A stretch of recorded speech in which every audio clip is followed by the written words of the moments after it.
બોલો સદારામ બાપાની.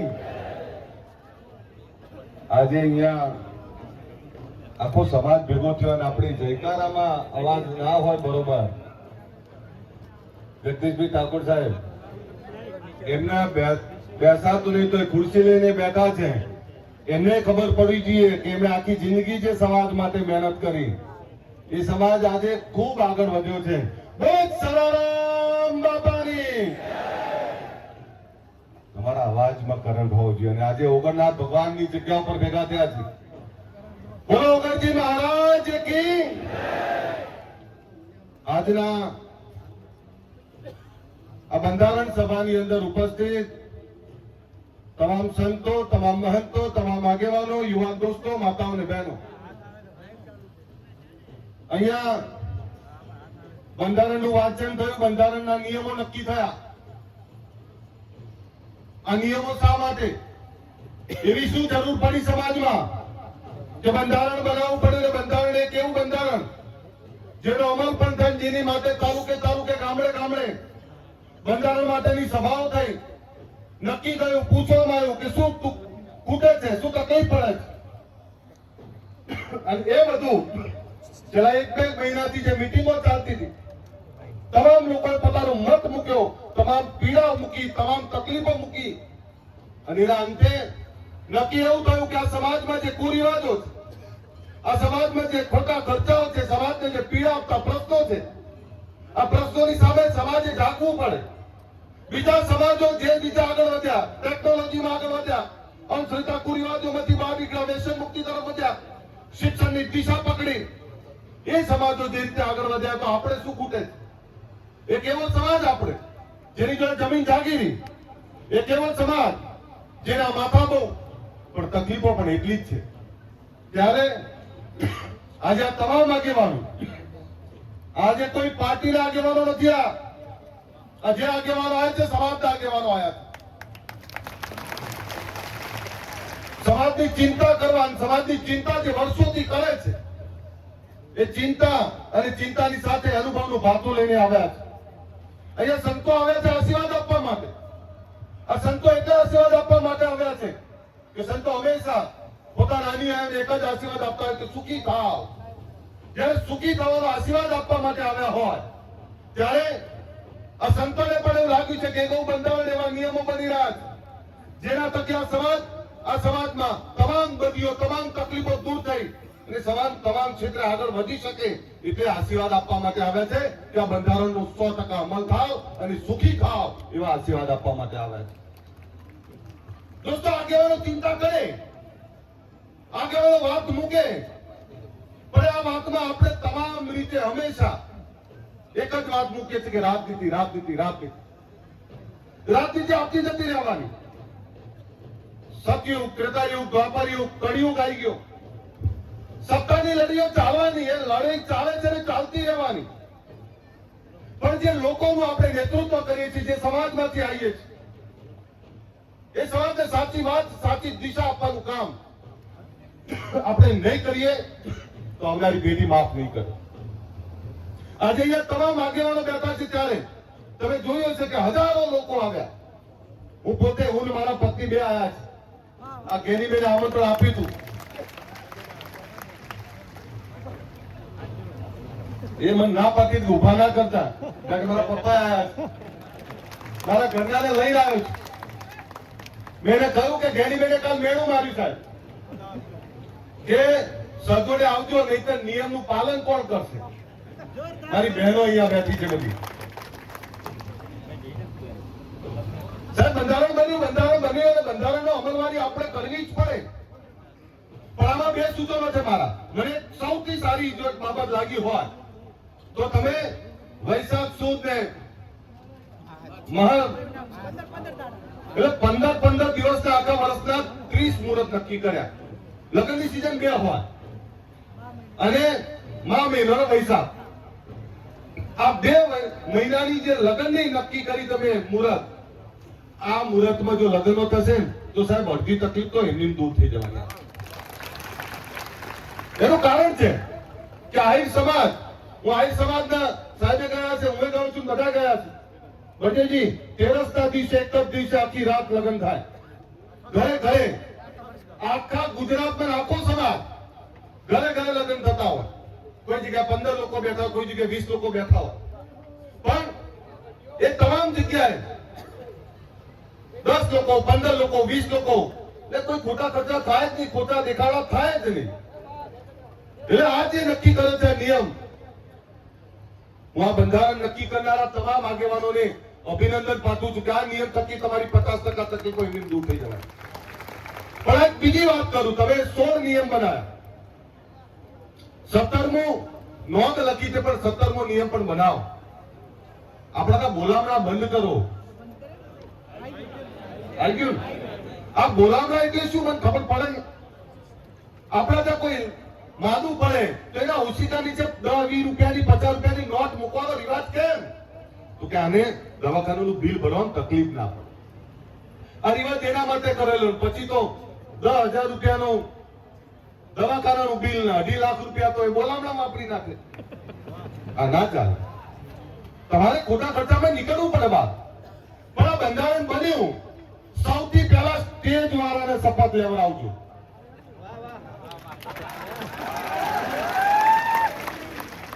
રસ્તામાં આવતો તો મારા કમાન્ડો સુરપાલસિંહ છે. સુરપાલસિંહ મને કે સાહેબ આ બંધારણ તો બનશે, પણ આ સમાજનું બંધારણ પૈસા વાળા ને વગદાર આગેવાનો ઉપર લાગુ પડશે તો ચિંતા ના કરો, સ્ટેજ ઉપર જઈને વાત તો કરશું. અમારા દશરથજી અત્યારથી બી આવે છે, કારણ કે દશરથજીના દીકરાને લગે છે આ મહિને. પણ તમને કહું, હું મારા પપ્પાનો આભાર માનું કે મારા દીકરાના 10 થી 15 હજારમાં લગ્ન કરી દીધા એમને. મને સાહેબ કોઈ કહેવા નહીં આવ્યું કે ખવડાવવું પડે કે બીજું ત્રીજું. મને આનંદ છે. અને ખરો પ્રસંગ તો કુટુંબ કબીલા વચ્ચે મજા આવે. તમે 5,000 લોકોમાં કોને મળો? જાનૈયા આપણા માટે બધા જ માટે સન્માનીય હોય. આપણા દીકરા દીકરીના લગ્નમાં આવ્યા હોય તે તો આપણા માટે બધા માટે સન્માનીય છે. એટલે આ નિયમ જે બનાવ્યા છે, આ નિયમનું પાકી અમલવારી આપણે કરવી જ પડે, અને તો જ સમાજનું ઉત્થાન થાય. અને હમણાં એમણે વાત કરી ગેરી મેને સદારામ ધામની કે 10-11 વીઘા જગ્યા લઈ લો. ત્યારે તમે જુઓ કે આ સમાજના જે લોકોમાં તાકાત છે, જે લોકો જોડે પૈસા છે, એવા લોકો બધા 1-1 વીઘો જગ્યા આપવાની વાત કરી. ત્યારે હું, લવિંગજી, કેસાજી અને સ્વરૂપજી ઠાકોર 11 વીઘા જગ્યા આપીએ છીએ. તમે ત્યારે કરો ત્યારે. અને એથી આગળ બીજું કહેવા આવ્યો છું તો 26મી જાન્યુઆરી રાતના 3 વાગે બોલાયા છે મેં તમને. ખબર છે ને? એ 26મી જાન્યુઆરી રાતના 3 વાગે ખાલી એમની વાતો મારવા નહીં બોલાયા. 26ની રાતના 27નો ઉગતો પહોર તમારા શિક્ષણની દિશા નક્કી કરે એનું ભૂમિપૂજન કરવા માટે બોલાયા છે તમને. ગાંધીનગરમાં એક એવી સંસ્થા બને જે સંસ્થા થકી આ સમાજના દીકરા દીકરીઓ ત્યાં પણ ભણી શકે. હું સાહેબનો આભાર માનું. અહીં જગદીશભાઈ ઠાકોર સાહેબ, બળદેવજી, મારા પપ્પા ખોલાજી ઠાકોર બધા બેઠા શક્તિ વિદ્યાલયનો પાયો નાખ્યો એમણે. એની સાથે અહીંયા ચંદનજી બેઠા છે, પાટણમાં પણ પાયો નાખ્યો. હમણાં આપણી વચ્ચે બીજા આગેવાનો પણ ગયા. કેસાજી એ દિયોદરમાં જે સંસ્થા ચલાવે છે, આ કોઈ નાની વાત નથી. અહીંયા બાબરમાં કેનીબેનને ચલાવે છે. હમણાં સ્વરૂપજી એમણે મુહૂર્ત કર્યું. અમારા લવિંગજી ઠાકોર રાધનપુરમાં ચલાવે. તમામ જગ્યાએ સમાજના આગેવાનો તો મથે છે. સમાજના આગેવાનો શિક્ષણની સ્કૂલ બનાવશે. પણ જગદીશભાઈ, બળદેવજી, ખોલાજી, મારા પપ્પા બધાનો પ્રશ્ન શું છે ખબર છે? કે અમે સ્કૂલો કોલેજો તો બનાવી દઈએ, પણ તમારા દીકરાઓને મોકલશે કોણ? તમે મોકલતા નથી એટલે એનું ઘડતર નથી કરી શકતા. આજે સમાજ જાગે છે, સમાજમાં ભૂખ છે, પણ દિયોદર છોડીને એમને અમદાવાદ આવવું પડશે. અમદાવાદ ગાંધીનગર છોડીને અમેરિકા જવું પડશે તો જ આગળ વધશો. તમારે સમાજમાં ભૂખ લગાડવી જ પડે. એની ભૂખ સમાજના સર્વાંગી વિકાસની. આ સંસ્થાઓ જે બની રહી છે, આ સંસ્થાઓ આપણા દીકરા દીકરીને મૂકો. અને હમણાં ભરતસિંહભાઈ એક બહુ પીડા વ્યક્ત કરી, બોલી ના શક્યા, પણ હું તમને કહું કે સંસ્થા બનતા બનાવી દઈએ છીએ, એનો નિભાવ કરો, એને ચલાવી એથી વધારે કાઠું કામ છે, ખૂબ કાઠું કામ છે. ત્યારે વિનંતી કરું છું તમને, દીકરા દીકરીઓને ભણવા માટેની વ્યવસ્થા જે ઊભી થઈ રહી છે એમાં મોકલો. આ ભરજીજી ને આ રામાજી બેઠા છે, એમણે કલોલની અંદર ઠાકોર ભવન બનાવ્યું. કેટલા નામ લઉં, આમ કહેવા જઈએ ને તો ગુજરાતમાં આજે આપણી 50 સંસ્થાઓ છે. પણ આ સમાજે દીકરા દીકરીને ભણવા માટે બે તે પાટા બાંધીને ભણાવવા પડે. તમે આપણે બીજા સમાજોની ઈચ્છા નહીં કરી શકીએ. એ પાટીદારનો દીકરો આખી દુનિયામાં ભણવા જાય, કમાવા જાય. એ ચૌધરીનો દીકરો સવારે 3 વાગે દોડતો હોય, એ રવારીનો દીકરો સવારે 4 વાગે એ મહેનત કરતો હોય, એ પંચાલ પ્રજાપતિ દરજીનો દીકરો, આ તમામ સમાજોની એટલે વાત કરું છું કે આ સમાજો સુખી થયા તેમાંથી શીખવું પડશે. એની ઈચ્છા કરે મેર નહીં પડે, થાકી જઈશું આપણે શીખવું પડશે અને આપણે એમના સમોડિયા બનવા માટે મથવું પડશે. માલધાર રાખો તો માલધાર પણ એવું રાખો કે આપણી ગાયો ભેંસો એનું જે દૂધ ભરાઈએ છીએ આની પણ ચર્ચા થવી જોઈએ. ખેતી કરો તો ખેતીની ચર્ચા થવી જોઈએ, ધંધો કરો તો ધંધાની ચર્ચા થવી જોઈએ. આજે આપણા દીકરા દીકરીને સારું ભણાવો. બીજો બેને એક નિયમ નહીં કીધો પણ આજે કહી દઉં કે ગામની કમિટી તમે બંધારણની તો બનાવશો તો એની સાથે એક એવી સમિતિ પણ જોવી જોઈએ કે જે દીકરીનું માંગવું આવ્યું છે એ તમારા ગામમાં રહેલો એ નબીલો એ કુંવર એ વરરાજા વ્યસન તો નહીં કરતો ને. દીકરી જે ગાય જેવી દીકરી, જે લાલકોટથી ઉછરી દીકરી, અરે જેને દારૂ પીવો હોય ને જેને દારૂ પીને મજા કરવી હોય ને એને વાઢા મરી જાવ. બીજી દીકરીઓની જિંદગી ના બગાડો. પણ એક વાત ટકોર તો કરું. હમણાં બેને કહ્યું કે છૂટાછેડા જે ઝાડની નીચે બેઠ થાય ને એ ઝાડે સુકાઈ જાય. પણ આ સમાજનો આભાર માનો, આ સમાજને વંદન કરું સાહેબ કે આ સમાજનો કોઈ મા બાપ ભેડા ઘરમાં નહીં હોય અને આ સમાજમાં છૂટાછેડા કરવા હોય ને એટલે લોઢાના ચણા બરોબર છે સાહેબ. આ એ સમાજની વાત કરું છું. સ્ત્રીને સન્માન આપનારા, સ્ત્રીના ઉપાસકો, સ્ત્રીની ચિંતા કરનારા આપણે લોકો. હમણાં મારી પત્નીએ કહ્યું, હમણાં ચર્ચા ચાલતી, મા બાપની ચર્ચા ચાલી તો દીકરીની ચર્ચા ચાલી એટલે એને એવી વાત કરી કે આપણા સમાજમાં તો દીકરીઓને ખૂબ સાચવે, પત્નીઓને ખૂબ સાચવે. અને હમણાં કેસાજી મેં કહ્યું, કેસાજી મેં તમે આ નિયમ બનાયા આ અત્યારથી લાગુ પડે ને, આજથી લાગુ પડે ને, જૂનું કઈ નહીં ને. મારા લવ મેરેજ છે પણ ભાગી નહીં કર્યા મેં. 1997 માં ભાગી નહીં કર્યા. મારા સાસુ સસરા, મારા મા બાપ અને સવિશેષ મારા પિતાશ્રી બેઠા છે, એમનો આભાર માનું, ઋણી છું એમનો કે 1997 માં કઈ પરિસ્થિતિ હશે અને એ વખતે બે પરિવારોની સંમતિથી અમે લગ્ન કર્યા હતા. સાહેબ તો ત્યાં જ રહે છે નરોડામાં.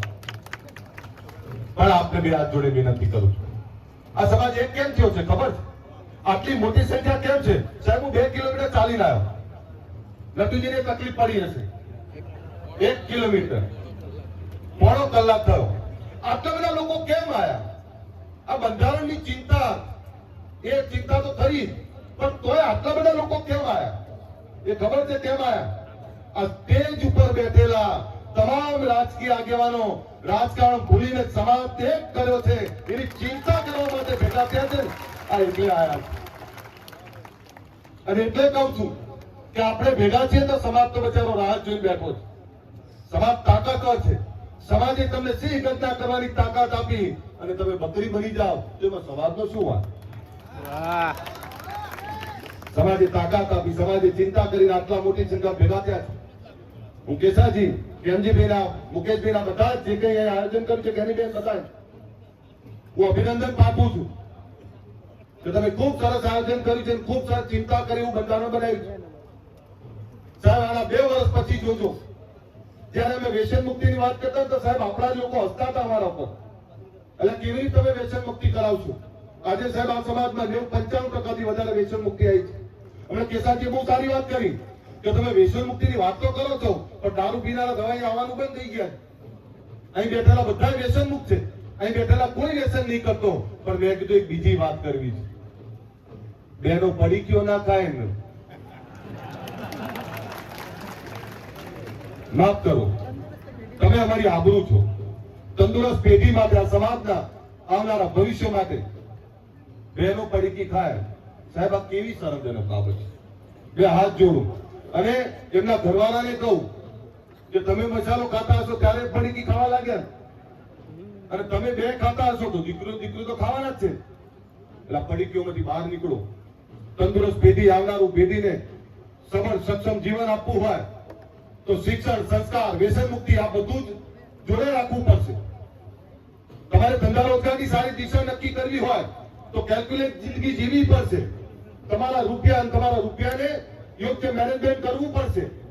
હમણાં મેં એ પણ તમને કહું કે જ્યારે 50 વીઘાનો ખેડૂત ખાતેદાર આપણો વર્ષના અંતે બિયારણના પૈસા ઉછીના લેવા જાય ત્યારે શરમ આવે. તો પાક તો આપણે એટલો છે, 5 વીઘાના ખેડૂત ખાતેદાર જોડે ઉછીના માંગીએ ત્યારે સમાજની દશા શું થાય? એટલે વિનંતી કરું કે સારી ખેતી કરો, સારું મેનેજમેન્ટ કરો, પૈસાની સારી બચત કરો. પણ આજે જયારે તમે બધા અહીં આવ્યા છો ત્યારે 26 જાન્યુઆરીનું આમંત્રણ આપું છું અને રાતના 3 વાગે એટલે ત્યાં સમાજની એકતાનો પરચો બતાવું છું. આવશો ને બધા?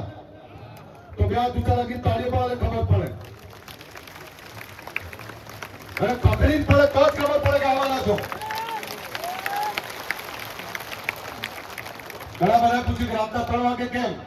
ત્યારે બધા બેઠેલા આગેવાનોને આમંત્રણ આપું છું અને તમને આમંત્રણ આપું છું. આ સમાજે સમયાંતરે પોતાની એકતાનો, તાકાતનો પરચો બતાવવો જ પડે. આજે જે ઓગણનાથ ભગવાનની અંદર મળ્યા છીએ, હું બાપજીને વંદન કરું છું કે જ્યારે જ્યારે આપણને જરૂર પડી ત્યારે ઓગણની ભૂમિ આપણા માટે હંમેશા તૈયાર હોય છે અને તમામ રીતે આવકારવા તૈયાર હોય છે. ત્યારે બાપુને હું વંદન કરું છું. દોલતરામ બાપુ બેઠા છે, ઋષિ ભારતી બાપુ બેઠા છે, આ તમામ સંતોને વંદન કરું છું. અને આપણા સદારામ બાપાની જગ્યાના દાસ બાપુ બેઠા છે. એકવાર જોરદાર આ સંતો માટે તાળીઓ પાડી. અને બળજનગીરી બાપુ, એના ચહેરા પરની ચમક જ તમને કઈ બતાવે. અને બાપુની વાતમાં ક્યારે ઢીલાશ નહીં હોતી. ત્યારે હું અગણનાથ ભગવાનને પ્રાર્થના કરું કે જે બંધારણ બનાવ્યું છે, આ બંધારણ થકી આ સમાજ તમામ રીતે અમલ કરશે અને આવનારા સમયમાં આ સમાજ સોળે કળાએ ખીલશે. એ જ વિનંતી સાથે મારી વાત પૂરી કરું. બોલ સરારામ બાપાની. ખખડીને બોલો, ચોખ્ખું ગીત, ચોખ્ખો અવાજ, ચોખ્ખી ધરા છે, અનાજ છે. આવો અને તોય તમારી આ જગદીશભાઈ આટલી ઉંમરે હજુ પડતી બેઠા. અમરતભાઈ એકવાર જોરદાર બોલ સરારામ બાપાની. બોલો ગણજી મહારાજ કી, બોલો વેલાત બાપુ કી. અસ્તુ જય હિન્દ, જય જય ગુજરાત. આપણે સૌએ આભાર અલ્પેશભાઈ સાહેબ. બીજું આપને કહું કે જે જગ્યાની વાત કરું છું ગાંધીનગરમાં, સરકારે અને રાજ્યના મુખ્યમંત્રીએ એ આપણાને આપવાની તૈયારી બતાવી છે. ત્યારે સરકાર એમાં તમામ રીતે સહકાર કરવાની છે. એ વાત પણ આપને કહી દઉં. આભાર અલ્પેશભાઈ ઠાકોર સાહેબ.